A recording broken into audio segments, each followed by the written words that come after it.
kids get sick. We know this, right? But the question is, are you going to build up their immune system or let it shut down? Because I think that's one of the biggest things for us as parents is that we get programmed that when something is wrong with our kids, the first thing we have to do is fix it. So I want to shake things up a little bit. And when kids get sick, it's actually running its course of normal. Your body's adapting.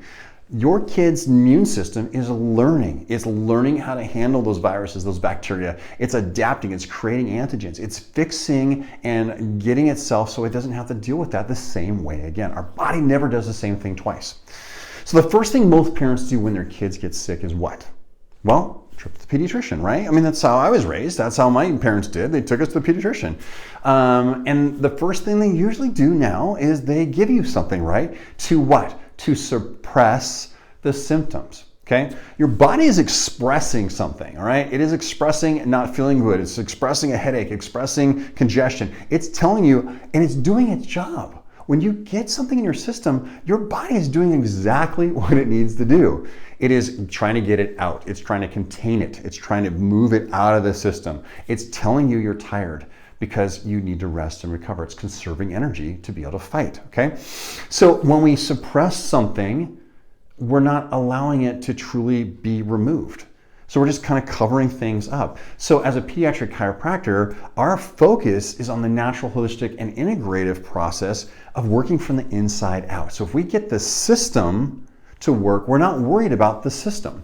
If the system, our immune system, is doing its job, it is going to perfectly adapt to what's happening. Are there exceptions? Yes, you know that, you're a parent, okay? But for the most part, your average healthy kiddo who's walking through challenges of the daily things they encounter at school and in life, they need to express it. They need to let it out. They need to walk through it, not be suppressed. Because when we are suppressing these things, we're not overcoming a challenge. And essentially, we're literally telling the body, you can't handle this. When we do that long enough, guess what the body does? Guess what their brain does? It stops handling it.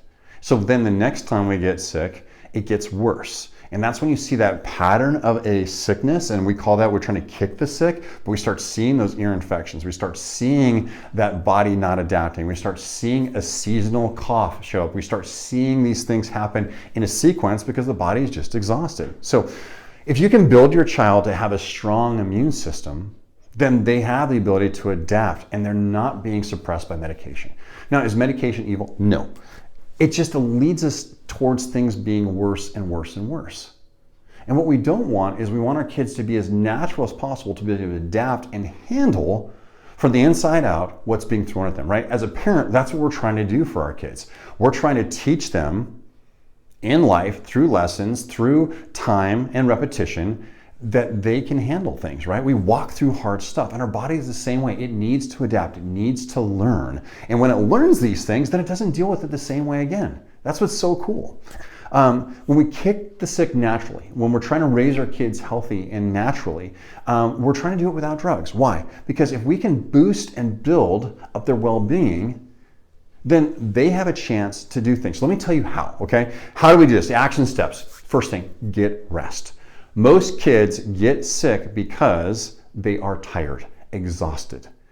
You may not think about it, but when you look at your schedule and you look at all the things your kids are doing or all the things that have to be at, you're probably running a little bit ragged. So when that something shows up at school or something shows up at church or wherever you're plugged in, all of a sudden that virus or bacteria is rolling around, and if your kid's tired, they can't adapt. They fully embrace it.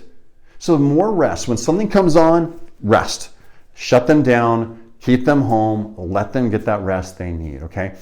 Now, the next thing is getting them adjusted neurologically, getting that brain and that spinal column, which contains the spinal cord, gets the whole system back on track. If we get that body adapting to what's taking place, then we're jump-starting the immune system. That's at the heart and soul of what we do as a pediatric and family chiropractor, is we get that neurological pathway to restore it so the body knows what to do because there's interference in there right now. So utilizing essential oils is phenomenal, okay? Opening up those pathways, opening up those nervous system, getting that body to be able to breathe. Next thing, supplements. What are those supplements? I'm going to give you a couple that I love. Vitamin C is one of my all-time favorites. Vitamin K, vitamin D, making sure we're getting those essential minerals in their systems, okay? Because most of the time our kids are struggling because they aren't getting good nutrition. It's not on you, mom and dad, okay? As much, all right? I know we take responsibility for everything, but the food that our kids eat most of the time is vitamin deficient. So getting that vitamin D, getting that vitamin C, getting them some good rest, some zinc, getting the magnesium in there as well is going to support and encourage their nervous system, their immune system to respond, okay? Now, here's the last one that kind of seems counterintuitive, and I love this one because get them moving. Because in the morning, rest, but in the middle of that day, take them for a walk, get them outside, get those fluids moving. Even some light exercise is good for them. Even if they're congested and feeling groggy and numb, that movement gets all those fluids. It gets the lymph going, it gets the blood flowing, it gets our body cycling things out. Because guess what? Our body is designed to get stuff out. It wants to capture, consolidate, and eradicate. Get it out. So that's when you see your kids dealing with the congestion or the cough. They're trying to get that stuff out of their system. So don't suppress that fever. Let it run its course. Obviously, be wise as a parent. If you start getting obviously concerned, reach out to us, reach out to other medical professionals. They're going to give you some support in there, but we want to help you do this naturally. Let's start there first. Just know that we're with you in this. Those 3 keys are going to help you really break through and do this naturally and help your kids stay on track and help them get to that healthy place and kick the sick.